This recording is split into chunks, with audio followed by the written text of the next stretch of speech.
Morning. It's about 8:30, 8:40, something like that. We broke camp, had breakfast, got some water, been on trail, I don't know, 10, 15 minutes maybe. Had to stop and get water at that water source. So let's talk about yesterday. I was so tired when I got to camp, I didn't feel like videoing, talking about anything. Yesterday was a rough day. I went through several glade areas, which were beautiful, by the way. And overall, it was a good day, but it was just rough. Trail conditions were kind of rough. I lost it several times. Had to go backtrack. One backtrack was a 3-mile round trip. Took a wrong turn at a trailhead. A lesson learned, always orientate your map at turns and use your compass. That's a rookie mistake for me. I knew better. I was just trying to hurry, trying to get my mileage in for the day. And was also through those glades areas, which were beautiful and super exposed to the sun, the morning sun. And then afternoon, I went through a logging area, which was super exposed as well. And there was hardly any water supplies in this area. It was way up on the ridges, and every creek I crossed was dry. And so I got a little dehydrated, got a headache. Made a water stop at the Black River, relaxed there a little bit, which put me behind even more after getting sidetracked all those times.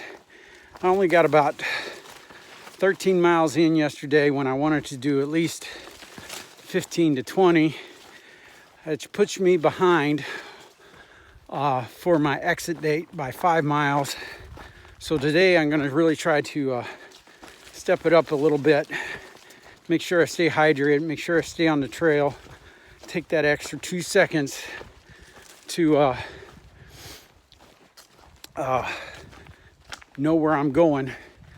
The other thing that on my Garmin, which is right there, my tracking device, had me at 18 miles yesterday.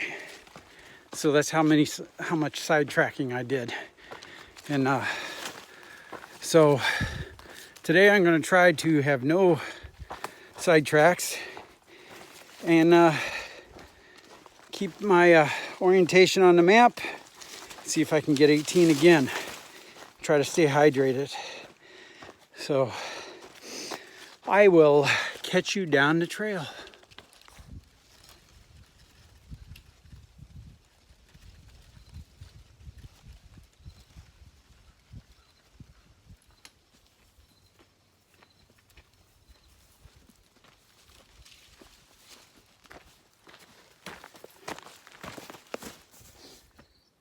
This little area right here is a kind of a dried up hog wallow.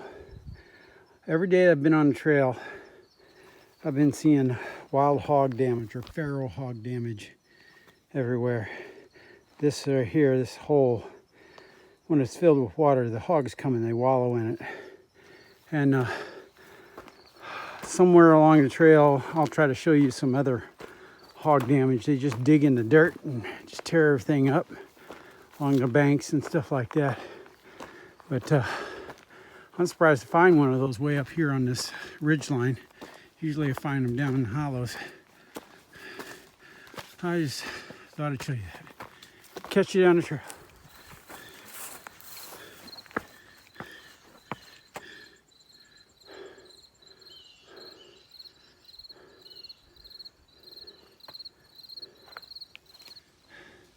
There's a nice glade back there. Nice and flat. Great place for a camp. Nice stealth camp area, no water. All right.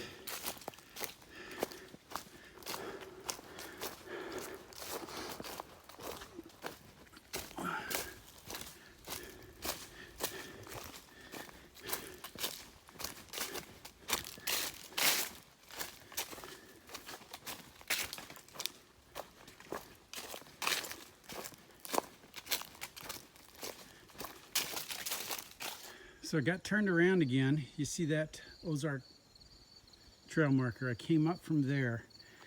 This great view, which I took a picture of, and I started looking for the marker, and this nice campfire that continues on. And over there on that cedar tree, over there, or that pine tree right there, is a trail marker. And there's a trail marker. I went that way. That's the spur trail. I got turned around maybe 200 yards up that way. I figured it out. I saw a Ozark Trail marker sign that said spur trail. And I don't want a spur trail. So once again, got to pay attention when you're out here. Use your compass. That's the only way I figured this out. And I had to come back to here. Was I orientated my map and used my compass. So, moving on. So here I'm at this little glade area on the map. This is marked as a small pool of water for water supply. That's my water supply. There's that water supply. So far the map has been pretty reliable on water supplies, and shows about 1.5 miles. There are 2 more water supplies. One's a spring and one's a branch. So I'm gonna push on to that. I have a liter of water still, and I'm gonna get water there. Catch you down the trail. So this is the trail. Certain areas of the trail do not lend themselves very easy to find, and certain sections aren't well marked, or they were well marked, and the plastic blail trail markers have all rotted and fallen off from the sun, and some of them are bleached out. See, this is a little bit better now, but sometimes it's a little difficult following trails. Some of the blails, you see that blaze up there, it's a little bleached out. Some of them are even worse from the sun. And all right, see, here's, okay. It's a little difficult. You got to slow down and look. This is definitely not like the AT, which was just a highway, and it was very well marked. Not that the OT people don't know how to mark trails, because it is marked and they do a good job, but the only reason that this trail exists is because of them. And there's a lot of work and man hours that go into maintaining a trail like this. Tremendous amount.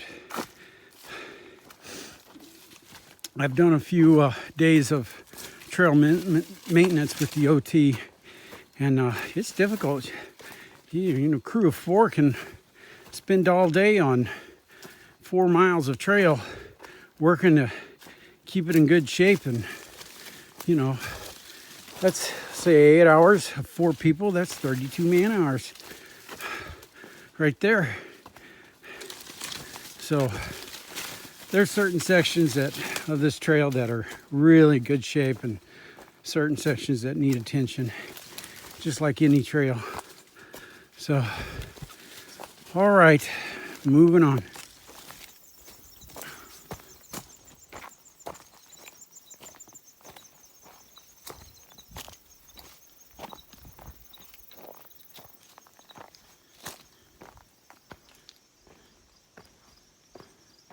So there's my water source.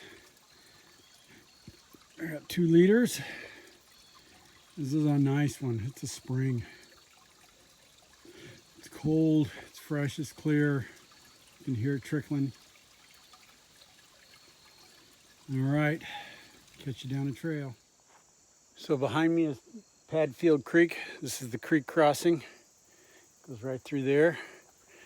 I came from right over here and back over in this direction is a beautiful, beautiful campsite. Big campfire ring, lots of space for lots of tents, And back over in that direction is that spring I got my water from. This is a really nice area, really nice. This is probably the best campsite I've seen since I've been on the trail. Okay, catch you down the trail.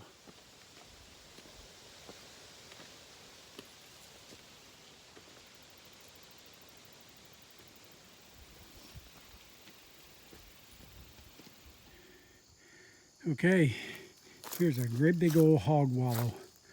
So all those wild boars come up here and they wallow in it and get themselves muddy to keep the bugs off of them. And I've already seen a group of them today already.